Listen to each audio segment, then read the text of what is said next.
hmun hi mei ni thum sang ni le som pali ani a kar le tho tran mei ninga zan mai hian K3P ten Golden Jubilee lomna tran to do na paina hian hi in bua saina na tlang te nei tur ani a he kan muang hian biak in hi kan la nei thalawa biak in tur hi rel me ani a chuvain Golden Jubilee lomna po hi ami ko ran hol chu bera hian atam zok chu man ani don ani biak in tur sa in hei athok tu te mu boi mu pa chati lain K3P ten Golden Jubilee an lo lom ve don boka Golden Jubilee pual hatlang tu te hei anon kal khom tran ani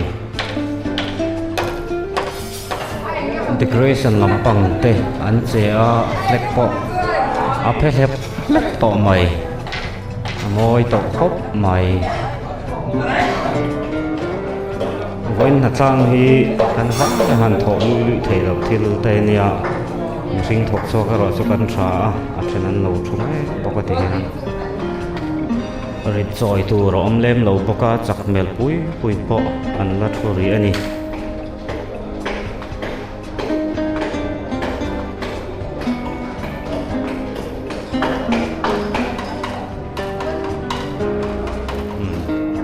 sang te le jona trong thomol moda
kan ko ran hol na thiam kuna biak in sak me ka wanga biak in number 1 ni ta athim deuh lek thina zana hian tuna hian eng huwa bel tuma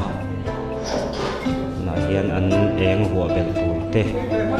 an su fai me ani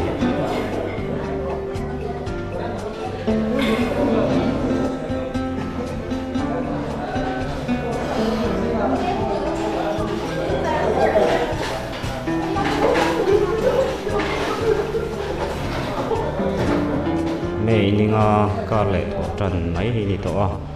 mi zan hian Golden Jubilee hon na hun man tur ani a tuna hian banar te tarin boi lom le ani